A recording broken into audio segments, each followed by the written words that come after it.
नमस्कार, मी प्रतीक्षा. DNA मराठीमध्ये आपलं स्वागत. शेवगाव तालुक्यातील गोळेगाव येथील पाझर तलावाची दुरुस्ती करून पाण्याची साठवण क्षमता वाढवण्यासाठी सिमेंटची भिंत बांधून भूजल सर्वेक्षण यादीत गोळेगावचा समावेश व्हावा या मागणीसाठी झाड फाउंडेशनचे अध्यक्ष संजय आंधळे व गावकऱ्यांनी गेल्या 1.5 महिन्यापासून ग्रामपंचायत कार्यालयासमोर बेमुदत धरणे आंदोलन सुरू केले.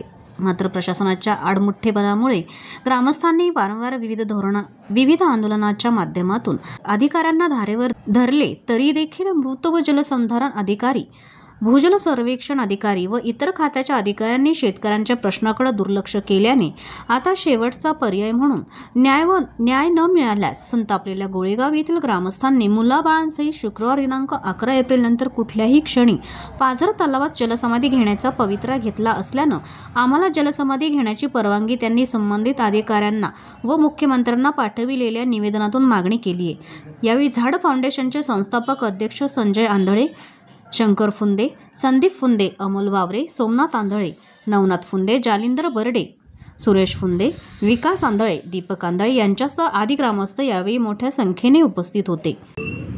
गोळेगावातील पाझर तलावाच्या दुरुस्ती करून पाणी साठवण क्षमता वाढवा व भूजल सर्वेक्षणाच्या वर्गवारीत गावाचा समावेश सुरक्षितमध्ये करावा या 2 मागण्यासाठी आम्ही ग्रामस्थ गेल्या 24 फेब्रुवारी म्हणजे आज 40 दिवसापासून धरणे आंदोलन सुरू केलेले असून कुठल्याही विभागाच्या अधिकाऱ्यांनी तोंडी आश्वासनाशिवाय त्या ठिकाणी काहीही फलित आज या ठिकाणी उपलब्ध झालेलं नसून आज आम्ही ग्रामस्थांनी निर्णय घेतला आणि आज जलसंधारण अधिकाऱ्यांना लेखी स्वरूपाचं निवेदन दिलेलं आहे आणि त्या निवेदनामध्ये आम्ही ग्रामस्थांनी आत्महत्या करण्याची परवानगी मागितलेली आहे.